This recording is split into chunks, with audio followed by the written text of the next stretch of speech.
This is the purpose of our faith, to be known by God, to connect with Him and walk with Him in community. In a world valuing convenience over connection, this gets complicated, but Jesus simply taught us to connect with Him and help others do the same. This is why we created Carry, the social Bible app that allows you to connect intentionally with your friends and family around God's Word.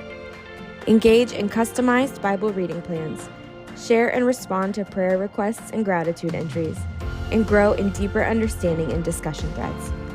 You can even slide into each other's DMs to walk together more intentionally. Inviting your friends is easy, directly through the app, providing you with a safe space to work through those big faith questions together. Carrie is here to help you grow your passion for seeing communities changed for Jesus by keeping you accountable to reading the Word with your friends in a simple, encouraging way. Download the Carrie Bible app or go to carriebible.com to join the Carrie family today.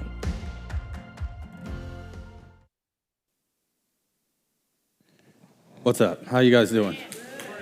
All right, so that was, again, we're on the Carrie Bible app thing. It's the last week we're going to play that video, but I realized I did something last week kind of reflexively that might have been a little bit awkward, and when I was thinking about it, I realized why I did it. So I want to explain all of that to you. It sounds like I'm going to say something really serious right now. I'm really just talking about Carrie Bible app. So last week I was like, I didn't read yesterday, and so blah, blah, blah.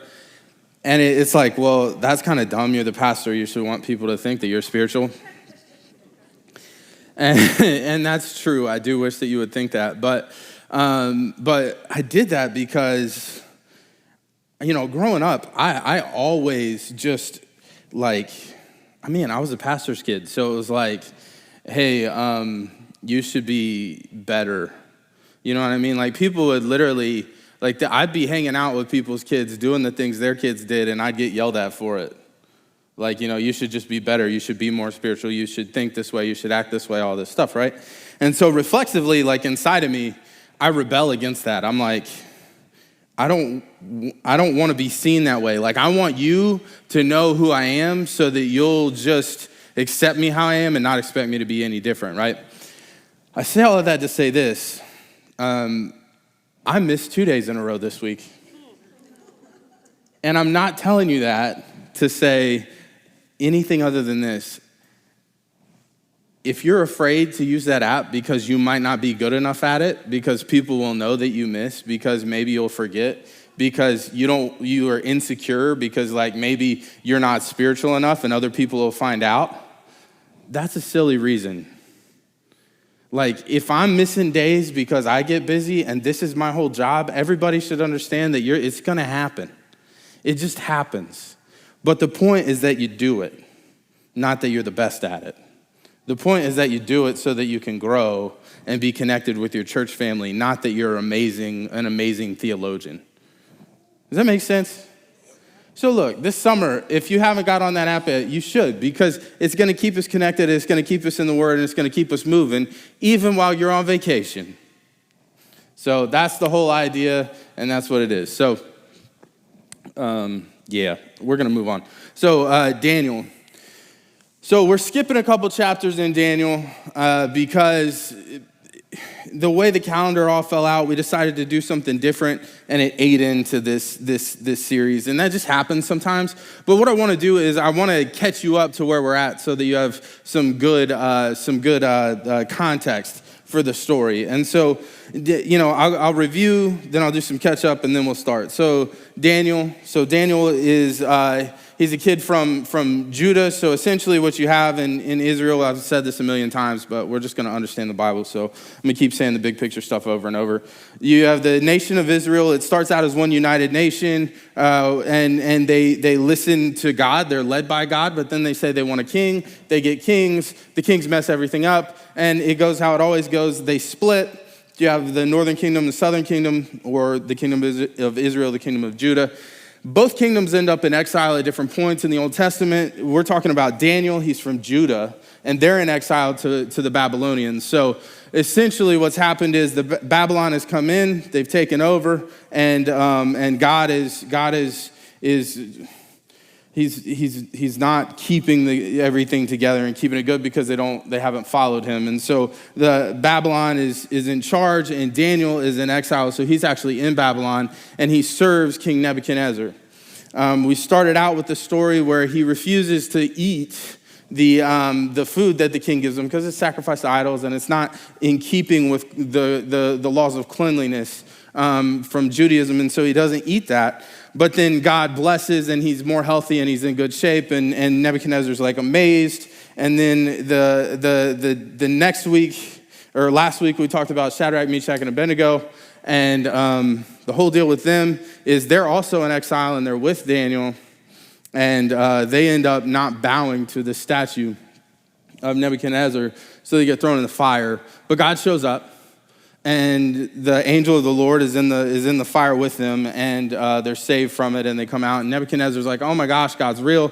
He does this multiple times throughout the book, right, where he'll be acting like a jerk king and be just kind of doing his thing and ignoring God and super prideful and worshiping other gods, elevating himself as a god, and then all of a sudden something will happen, and he'll be like, oh, the God of Daniel, the God of Shadrach, Meshach, and Abednego, he's real, right?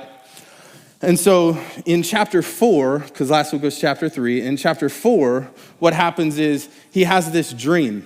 And in this dream, there's like this big, beautiful tree, and then it gets cut off, and it starts to die, and then all this stuff. And he needs Daniel to interpret the dream. And basically, this is the gist of the dream. Like, Daniel, well, it actually says that Daniel was perplexed. Basically, what it was Daniel standing in front of Nebuchadnezzar, knowing what the dream means, and asking God, do you really want me to say this right now? Because he's probably going to kill me. And so Daniel, the King Nebuchadnezzar looks at him and says, don't worry about it, just interpret the dream. So he does, and it's, look, you are big and huge, and you've grown this wonderful kingdom, but you're prideful and you've forgotten God. You're prideful and you've forgotten God, you've ignored him, and so what's going to happen to you is you're going to go crazy and you're going to lose everything. And that's what ends up happening to King Nebuchadnezzar. He goes crazy, he lives in a field, he eats grass, it's a whole thing. And then one day he remembers God and he looks to heaven, and then his sanity comes back to him, right? And that's what the dream had said. And so Nebuchadnezzar recognizes our God as the one true God, right, in that moment. You get to chapter 5, Nebuchadnezzar's died. And in chapter 5, he's died, and his son has taken the throne. His name's Belshazzar, right? And so Belshazzar is the king of Babylon, and they're worshiping all these other gods. They're doing all this crazy stuff, and he's having a party. And so he's having a party, and then all of a sudden in the middle of the party, the hand of God comes in and writes on the wall. And Belshazzar freaks out.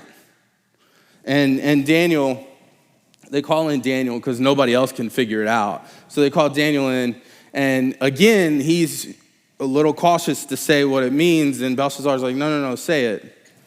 And if you're able to tell me what that means, then I'll give you all these gifts, and I'll make you third highest in the kingdom, all this other stuff. And Daniel goes, well, you can keep your gifts and your rewards, but I'll just tell you. And so it was like mini tekel parson, right, is what it said. I have no idea what language I don't know. But the whole idea is the Bible actually defines it. I'll read it to you, actually. So the Bible defines the words. It's basically, God has numbered your days, or numbered the days of your reign and brought it to an end. You have been weighed in the scales and found wanting. Your kingdom is divided and will be given to the Medes and the Persians. So what he tells Belshazzar is, look, God's not happy with what you're doing. You saw the turn your dad made and you still ignored it. You're not listening. And so this is what's going to happen. And Belshazzar, this is crazy. This didn't hit me till yesterday. Belshazzar gives Daniel all of the rewards and treasures and makes him third highest in the kingdom. Now you think, I remember as a kid hearing that and being like, oh, that's awesome. Daniel got money, right? That's cool. He was elevated because he listened to God. That was the crappiest thing Belshazzar could have done. Because if this kingdom is actually going to be overtaken, what's the next person going to do? Try to get rid of all the old leaders. And if Daniel is third highest in the kingdom and he's walking around with the thick gold chain, who you think's got a target on his back? Daniel, right? And so Daniel was actually really, really prudent when he said, keep your rewards, because I know what's coming. And the king tries to get him. On the last moment, his last breath, he tries to get him. That night, after the party, the Medes come in and the Persians come in and take over. So you pick up in chapter 6. And Daniel has gone now from Nebuchadnezzar to Belshazzar. And now it picks up sometime later, and he's serving King Darius the Mede, right? And so that's where we pick up in chapter 6. So, totally forgot my glasses. I'm going to read this to you. Chapter 6, verse 1. It pleased Darius to appoint 120 satraps to rule throughout the kingdom, with 3 administrators over them, one of whom was Daniel. The satraps were made accountable to them so that the king might not suffer loss. So it's a leadership structure. There's 120 satraps. They all report to 3 administrators, right? This is middle management. Now Daniel so distinguished himself among the administrators and the satraps by his exceptional qualities that the king planned to set him over the whole kingdom. At this, the administrators and the satraps tried to find grounds for charges against Daniel in his conduct of government affairs, but they were unable to do so. What they're saying is they're setting up an investigation. Does this sound familiar? They're gonna set up a special counsel. Like our government's been doing that for the last 30 years. Everybody's just trying to get everybody. It don't really matter what party you're in. It's the same. It's been the same forever. And so they're going to try to get him. They tried to find grounds for charges against Daniel in his conduct of government affairs, but they were unable to do so. They could find no corruption in him because he was trustworthy and neither corrupt nor negligent. Finally, these men said, we will never find any basis or charges against him unless it has something to do with the law of his God. So this is not in here, but apparently what it looks like is this. Darius comes in and he tries to keep some of the old leadership structures in place. I'm assuming it's not actually in the text, but that's what it seems like for 2 reasons. Number 1, Daniel didn't get killed. And number 2, these guys know enough about Daniel to know that the only way we're going to get him is to try to get him to deny his God, right? And that seems to be pretty obvious throughout the story. I mean, he came in and the first thing he did was try not to deny his God, and that's been all along the thing. So these administrators and satraps went as a group to the king and said, may Darius live forever. The royal administrators, prefects, satraps, advisors, and governors have all agreed that the king should issue an edict and enforce the decree that anyone who prays to any god or human being during the next 30 days, except you, your majesty, shall be thrown into the lion's den. Now, your majesty, issue the decree and put it in writing so that it cannot be altered in accordance with the law of the Medes and the Persians, which cannot be repealed. So Darius put the decree in writing. So what happens here is they come up to him and they say, hey, king, we've all agreed that that nobody should pray to any god or any human being other than you for the next 30 days. So what they did is they lied. Daniel obviously wasn't in this conversation. He obviously wasn't a part of it. They lied to try to get him. And the way that Darius saw Daniel saying, hey, I think I'm going to actually put him over the whole kingdom, they used his influence against him. We all agree, so Daniel must agree, so I'm good with it. If they had said, well, we think, but Daniel doesn't, you think it would have gone off? You think it would have happened? Right? And so they lie to try to get Daniel. That's what happens. Now when Daniel learned of that the decree had been published, he went home to his upstairs room where the windows were open toward Jerusalem. 3 times a day, he got down on his knees and prayed, giving thanks to his God, just as he had done before. Then these men went as a group and found Daniel praying, asking God for help. So they went to the king and spoke to him about his royal decree. Did you not publish a decree that during the next 30 days, anyone who prays to any human being except for you, your majesty, or any god or human being except for you, your majesty, would be thrown into the lion's den? The king answered, the decree stands in accordance with the law of the Medes and the Persians, which cannot be repealed. Then they said to the king, Daniel, who is one of the exiles from Judah, pays no attention to you, your majesty, or to the decree you put in writing. He still prays 3 times a day. When the king heard this, he was greatly distressed.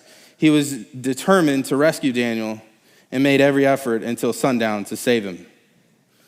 So the king realizes he's been tricked. He realizes he's been tricked. He realizes he's been put in a corner, and he realizes there's nothing he can do about it.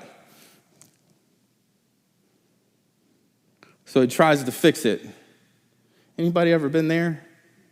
Uh-oh, I signed a contract I can't get out of. I feel like every family in this room has bought at least one car that made them feel that way.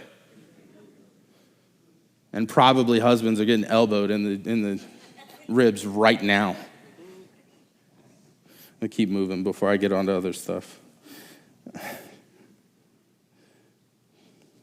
Then the men went, this is verse 15, then the men went as a group to King Darius and said to him, remember, your majesty, that according to the law of the Medes and the Persians, no decree or edict that the king issues can be changed. So the king gave the order, and they brought Daniel and threw him into the lion's den. And the king said to Daniel, may your God, whom you serve continually, rescue you. A stone was brought and placed over the mouth of the den, and the king sealed it with his own signet ring and the ring of his nobles, so that Daniel's situation might not be changed. Then the king returned to his palace and spent the night without eating and without any entertainment being brought to him, and he could not sleep. At the first light of dawn, the king got up and hurried to the lion's den. When he came near the den, he called to Daniel, Daniel, servant of the living God, has your God whom you served continually I skipped a comma. Daniel, servant of the living God, has your God whom you serve continually been able to rescue you from the lions? Daniel answered, may the king live forever. My God has sent his angel and shut the mouths of the lions. They have not hurt me because I was found innocent in his sight, nor have I ever done any wrong before you, your majesty. The king was overjoyed and gave orders to lift Daniel out of the den. And when Daniel was lifted from the den, no wound was found on him because he trusted God. At the king's command, the men who had falsely accused Daniel were brought in and thrown into the lion's den along with their wives and children. And before they reached the floor of the den, the lions overpowered them and crushed all their bones. That's an abrupt ending. Then King Darius wrote to all the nations and peoples of every language in all the earth, may you prosper greatly. I issue a decree that in every part of my kingdom, the people must fear and reverence the God of Daniel. For he is the living God and endures forever. His kingdom will not be destroyed. His dominion will never end. He rescues and he saves. He performs signs and wonders in the heavens and on earth. He has rescued Daniel from the power of lions. So Daniel prospered in the reign of Darius and the reign of Cyrus the Persian. So, unpacking here, first of all, you may be thinking like, hey, that's weird. How can the king make a rule that he can't change himself? He's the king. You learn that when you're like 3 years old playing games, right? Like, I'm king of the castle. You make a rule for everybody else that you don't follow yourself. Like, that's just what we do, right? And so like, how does this work? What it seems to be is that Darius and Cyrus are kind of operating in the same general area, Persians and Mede, of the Medes and the Persians, So you have 2 kings over 2 different people groups operating in the same area. So this seems to be a rule that keeps chaos from happening. If one king says it, it's the law and nobody can change it. You don't end up with competing laws. Does this make sense? So that's what it seems like. And then all of that. And so what do you learn from this story, right? I get in this, like when we're getting ready to do Old Testament sermons, I get in this pattern because it's like Yay, another miracle, which is like super cool. But then on the flip side, how are you going to preach about that? Because who's getting thrown into a lion's den?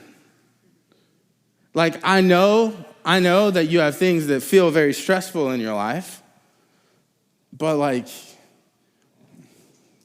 we think it's crazy. I don't know if you guys saw this, like this week or last week, somebody jumped into and I don't even know where the zoo was, but somebody jumped past the safety barrier in a zoo and got grabbed by an orangutan. Their shirt did, and they were like about to get pulled in and like get beat up by a monkey, which is terrifying because those things are like super strong, right? We see that, and that video gets shared and goes viral instantly.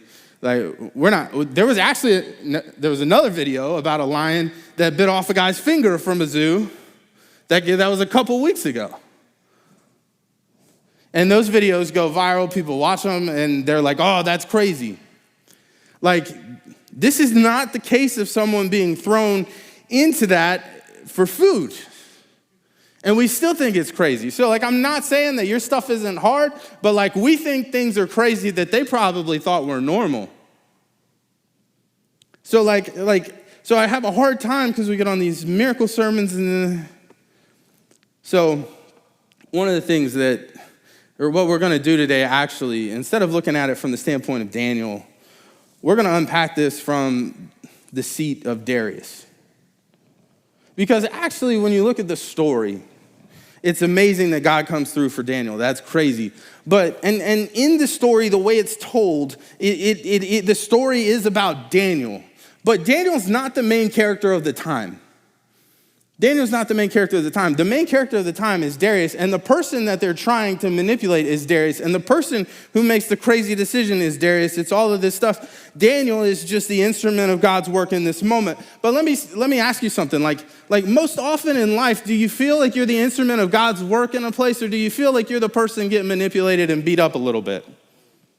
You are the instrument of God's work wherever you go, but more often than not, the things you need to deal with, the things that you're dealing with on an everyday basis are probably a lot more like Darius. So, what are the lessons that can be learned here? We boiled it down to 3. The first one is this: consider where you place people. In your life, consider where you place people. This sounds, I don't know, it could sound a million different ways. If in certain contexts, I don't mean consider where you place people. Like, I don't mean like be Amish. You know what I mean? I don't mean like close out your community. I don't mean like don't ever let anybody around you that doesn't believe in Jesus. I don't mean any of that. I just mean like be smart about where you put them in your life. A lot of times in life, like, man, we're just taking a stroll through a field, it feels like. Like we're not actually thinking. It just feels like there are a lot of times in life we're not thinking about, well, we'll get into more of it, but we're not thinking about how we're building our lives. We're not thinking about who we're putting in our lives. We're not thinking about where the people we put in our lives are placed, and is that best for us and for the people around us? Is that best for us and our families? Does this make sense? Like, so I met with, this last week, we had a consultant come in for something else we're doing, and we sat down with him, and he's talking about cultural stuff, like cultural leadership, and he said, we found over the course of time that, what it is we've been leading managing a couple of pizza shops in Charles County, and we're trying to figure out how to make that work, my family, trying to figure out how to make that work. To be something that works well, because you don't want to do that, especially in the middle of an economy like this. You don't want to jump in and do that and then just fall flat on your face. So we brought in a consultant. Turns out this dude was he was in a higher up in Chipotle when they were like expanding really fast. You know how Chipotle was like brand new and then all of a sudden there was one on every corner? He was doing it during that time. And he said what we found is that we had 80% failure when we brought people in from the outside, but when we elevated people through, we found much more success. This principle carries over into your life. And it's not that you're going to have 80% failure in making friends. Maybe you will. That would be terrible. It's that there is a culture that you have in your family. And if you bring people in from the outside and you're not smart about that, you can break the culture in your family. Right? There is such a thing as healthy people to allow close to you and unhealthy people to allow close to you. And oftentimes we don't catch it until it's too late. This is true in a leadership setting. This is true in a family setting. We don't catch it until it's too late. And then there are other situations that are just as bad, where you can have people that are close to you in the wrong place in your life, and it could mess things up. So I'll give you an example of that. So man and I had a townhouse. It was the first house we ever bought, and I was kind of stupid, I guess. The housing market started to pick up, and I was like, I don't know that this townhouse will ever be worth more than this. This was 2018. I was wrong, very wrong.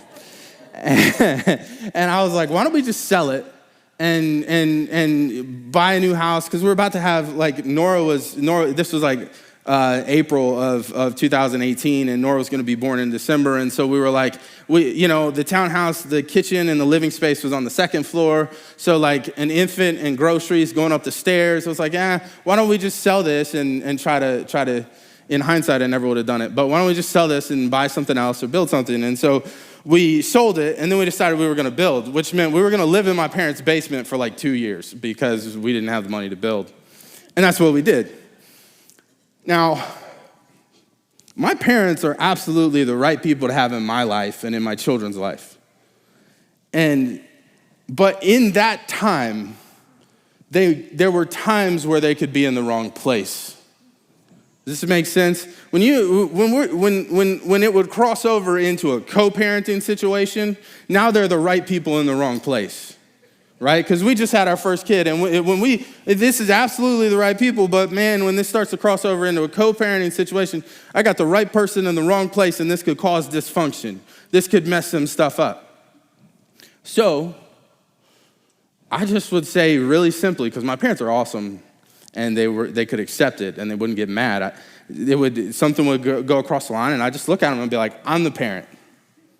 I'm the parent, you're not. I got to deal with this when we move out, you don't. And they just be like, got it, sorry. And it worked out, but man, that really could have got weird. That really could have been bad. And here's the problem. If that turns bad, do I mess up my relationship with them? Like, do I all of a sudden take someone who's definitely the right person, but they're in the wrong place, and because they were in the wrong place, it messes up the relationship, and now I've lost someone who's the right person? I know this is all complicated, but relationships are complicated, and all too often we just don't think about it. You have to be intentional about the people you allow into your life, and you have to be intentional about where you allow them to be. And Darius didn't catch this. He didn't get it. And how could he though, right? He's the king. He's got a million things coming at him. He's got so many decisions to make. He's overstretched. He's overburdened. He's got too much going on. Anybody feel busy and know that they're making bad decisions? Maybe you should figure out how to figure that out, because this is where he's at. He's just, So he listens to the wrong people, and he puts the only right person he's got on his team in a bad spot. The next thing is this: build your life intentionally. Think about everything you do and do it on purpose.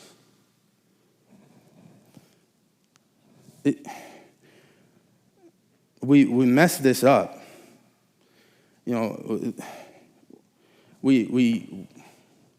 There's so many things in our world that can make you just feel like a victim of the circumstances, or like you have no control, or whatever. I mean, it probably doesn't matter. It definitely doesn't matter what side of the aisle you sit on politically. In the last 4 years, all of you have been mad about something and felt like you can't control something. if you live in that place, you're not controlling the things you can control. You're not building the things you can build. And you're not actually building the life that will be better. Because at the end of the day, like, it doesn't really matter what the president does or says or any of those things to your day-to-day life. Can it make it a little harder? Sure. Can it make it a little better? Sure. But like, at the end of the day, like, they're not in your home. They're not dealing with your children. They're not dealing with your grandchildren. They're not dealing with your friends. They're not dealing with your bills. They're not dealing with all of this stuff. And at the end of the day, yeah, there's a lot of things that you can't control, but the things you can control, you need to be intentional with and build them in the way that God would have you build them. And do the things with them that God would have you do with them. Here's an example that boggles my mind. And if I'm calling you out, I'm really, really sorry. So growing up, there was always a rule in my house. I could get grounded from anything but church.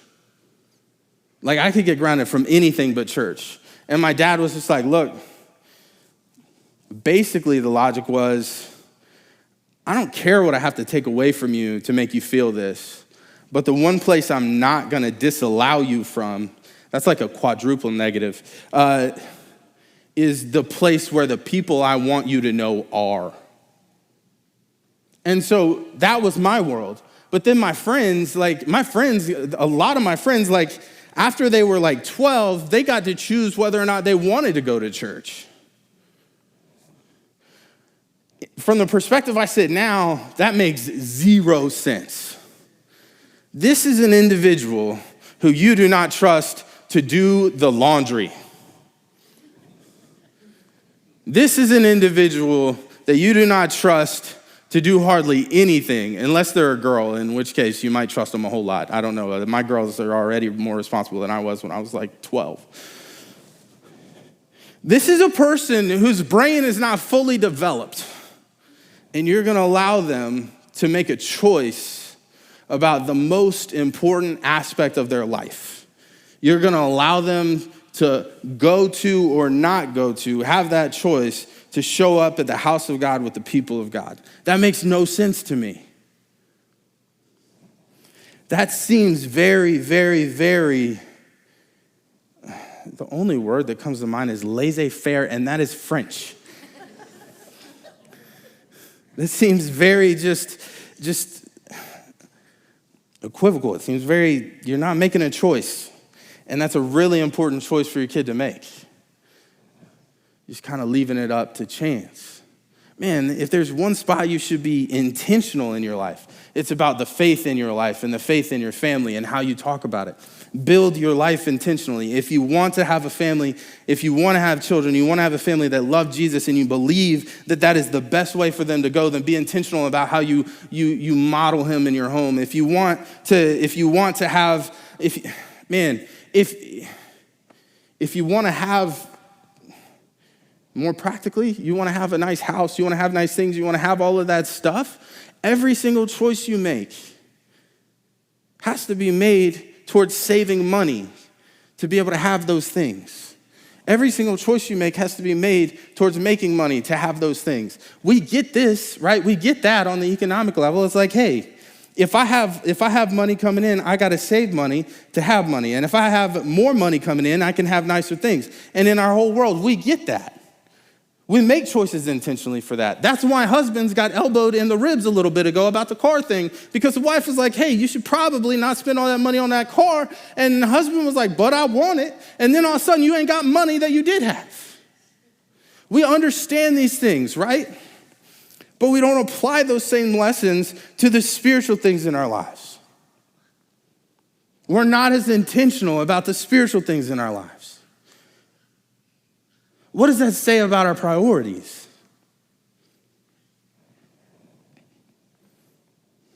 That's uncomfortable. Darius makes this same mistake because this is what happens. You read it. We all say, right? These satraps come up. We all say, all the satraps and the administrators and all of us, we all say that nobody should worship any god or human being but you for the next 30 days. That's what we all say. And so since we all say it, just do it. And he goes, all right, and he does it.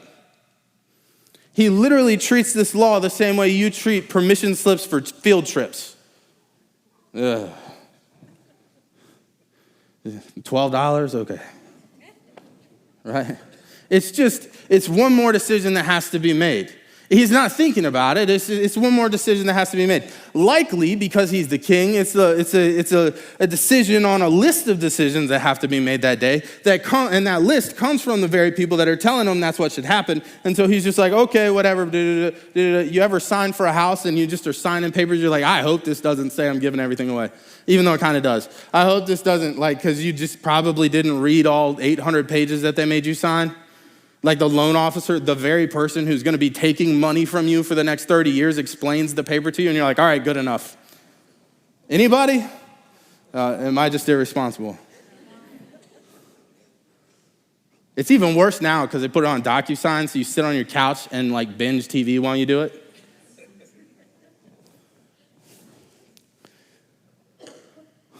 That's what Darius is doing here. He's making a decision that's going to turn out to be very consequential for him, and he's not even being intentional about it at all because it's just one on a list of many things that have to be done today.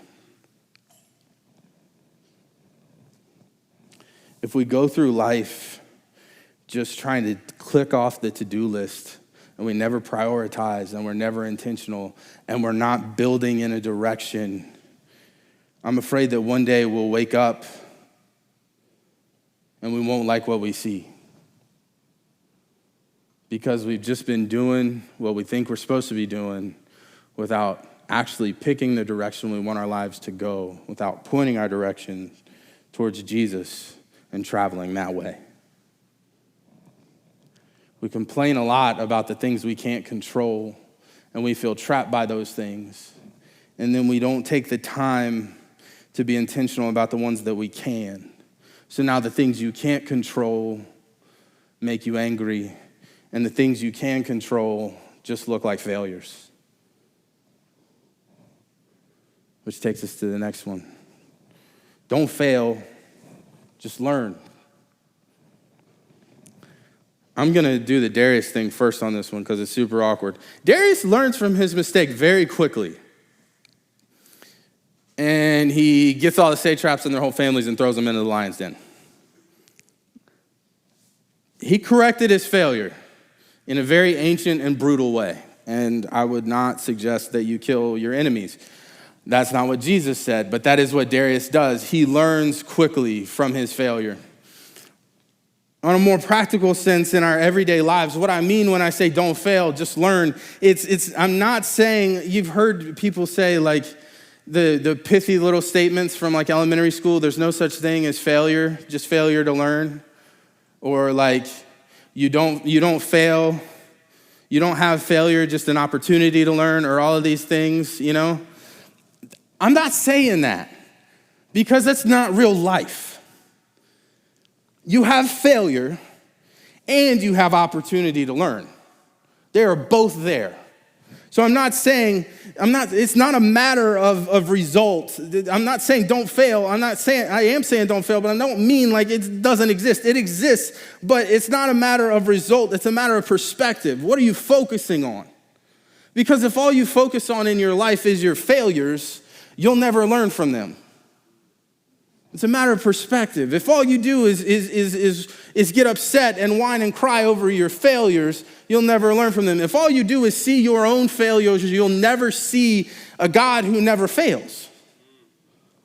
And so I'll just tell you a story. It's a lot of stuff.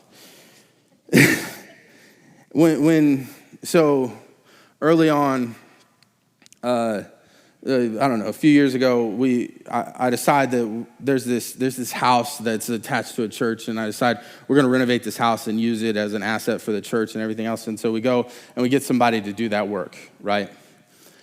And totally gets messed up. It's just one of those total loss situations, back out, it doesn't work. Failure, right? Then you keep moving. At the same time, we had this concept that we were going to chase, and it was this idea of could we use business to help us plant churches? Which is super weird, but like, could it happen? Because what happens a lot of times when you have a guy who's coming in or a lady who's coming in to plant a church is they come in and they've sold basically everything. They've moved from somewhere or whatever. They've had to quit a job, but now they don't have a good source of income. So now what happens is the onus is put on that pastor to make the church grow really quickly to pay the bills. And so that becomes an issue. But like, if you can extend the timeline and let it build better early, then you'll have a stronger foundation. So like, what if we could find a way for this church planter, pastor, to make money consistently and to make money for the church consistently while the church is getting its legs and beginning to gain donations? Like, what if that would work? And so we started it out and we tried this whole idea, and the concept failed bad, like real bad. 2 ideas in a row, toast. And I'm like 28. So I'm only 32, so I still am, but I'm literally an idiot kid, and I failed twice in a row. Then we were exploring the idea. The church began to grow in La Plata, and we were about 2,200 people in attendance, and the problem is the auditorium only seats 700. And so you can run about 800 people per service through that building because you're putting kids back in the children's wing as well. So you run about 800 people through that building in one service, but that meant we're doing a ton of services and everything else. So we're exploring the idea of acquiring another building and trying to figure that out because we want the church to continue to grow because we want to tell people about Jesus. And so why wouldn't we do that? And so we're looking at it, and the whole idea falls apart. And it didn't fall apart because of like outside circumstances. It fell apart on its merits. And it was my idea. And then COVID happened. All of these things were failures. And COVID happened. And Logan could tell you, I've looked at him so many times and been like, I'm just not sure that I could fail again. Like, at what point are people going to stop believing in me and my ideas? Because if I get a compliment, the compliment's like, you have good vision. But obviously, the 3 things that I had vision for didn't work, so I don't actually. I have blurry vision, which is why I need glasses. Like, right? So what does this look like? What am I learning here? What? In the last 6 months, I'm not saying I realized why all those things failed, but in the last 6 months, all of the lessons I learned from those failures are coming to fruition in good ways.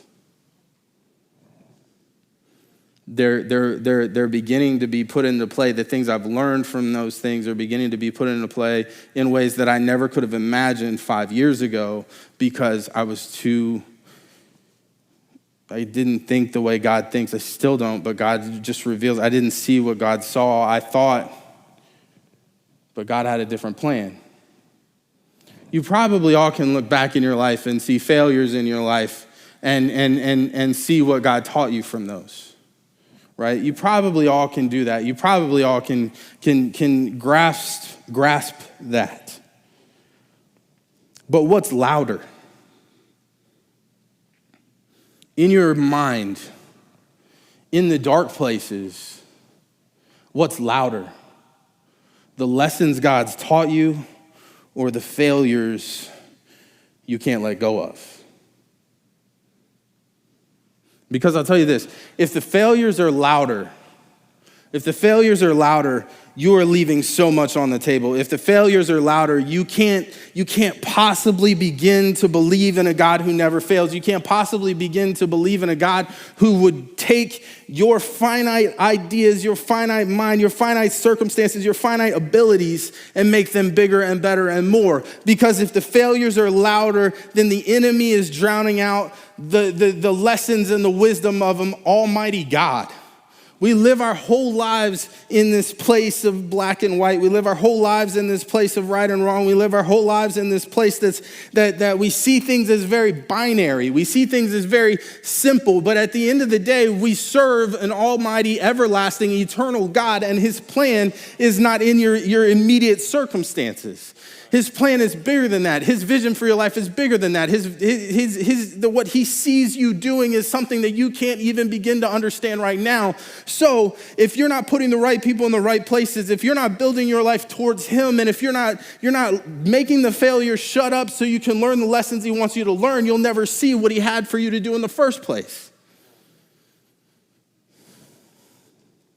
Because he thinks bigger than you do. He sees more than you do. His plans are better for you than your plans are for yourself. And so what's louder in your life? Your failures or his voice?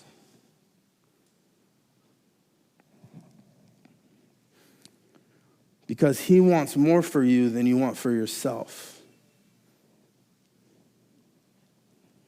He wants better for you than you can imagine for yourself. But oftentimes we don't believe him because all we can see is ourselves. So you're going to get out of the way or not. Can I pray with you? God, we love you and we thank you. We thank you that we thank you that you're so much better than we could ever be, that you're so much bigger than we could ever be, than we could ever see, that you're so good and that you care for us the way you do. Lord, I just pray that you would give us eyes to see and ears to hear so that we could see the things that you want us to see and so that we could hear the things you want us to hear. God, I pray that you would give us wisdom about the relationships we build. And God, I pray that you would give us good vision for the lives we're trying to build. And I pray that you would give us discerning ears to make the failures shut up and to make your voice louder. God, let our focus be on you. And because our focus is on you, let us be the women and men that you created us to be. God, we're gonna fail, but you're not. And let us hold on to that. Amen.